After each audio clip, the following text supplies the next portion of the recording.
Hey, Corey Evans here. I got John Zook behind the camera. We're agronomists in southern Minnesota with Winfield United, and we're here today to bring you the second update of Easy Insights with John and Corey.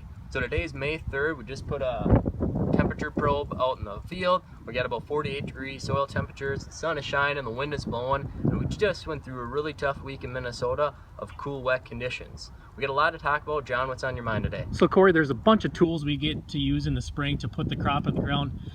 Thinking about the yield coming off in 2017, what's the most important tool here this spring that we could have had in our pocket? Okay, so I think the one tool that we often overlook is the importance of this tool right here, which would be the tractor that's hooked up to the planter, right? So think about when this key was turned on this year and turned off this year. If this was turned on at that April 9th, 10th, 11th, and we were planting, this is what the corn seed's gonna look like. So right now, initially, we were in the same field last week in our previous video. We've got good growth. We're just starting to break the soil surface. The one thing I noticed is we got a swollen coleoptile. This could potentially set up crown rot later in the year, but it's too early to tell. Now, if that tractor key was turned on that April 23rd, 24th, 25th, this is what you're gonna notice in your fields. Now, we talked a lot about potential imbibitional chilling going into this cool, wet conditions that we had after this was planted. Now, the seed's still firm. We've got a radicle that's just starting to break, but it's too early to tell if we're gonna have any implications from imbibitional chilling.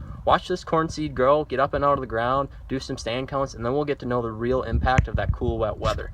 The other thing I'd say is, one thing we're noticing from that early planting date is potential challenges with furrow closing. Now, as we moved conditions and moved planting date into tougher conditions, we can start to see this furrow begin to open after planting and now that we're warming up. The other thing I notice is I'm holding this, the top 2 inches of soil is really warm. That last 3-4 inches is cold. So keep in mind, if we're in a rush to get back in the fields, make sure we're going to the right field first and we're not putting corn seed back into cool, wet conditions.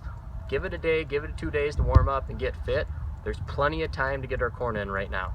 Yeah, thanks, Corey. So the second question we've been getting this week is, should I be switching hybrid maturity or variety maturity? So great question, John. Today is May 3rd. We're going to be planting hopefully by this weekend, barring any rain. There's no reason to switch out of corn maturities yet. Now, unless we get to this May 15th, May 20th date, then we could potentially reconsider it. But I'd say stick to your plan and optimize yield by using the longest maturity given the planting date. Right now, we got plenty of time.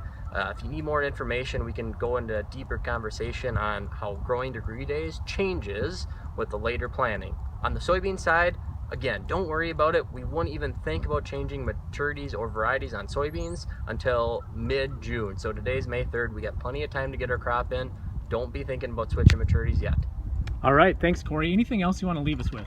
You know, we've got a great week forecasted ahead of us, great temperatures, some sunlight, and I know that tractors will be ready to go with the planters to hit the fields. If you happen to be missing your planter tractor, give John or I a call and we'll give you some insight on where it might be.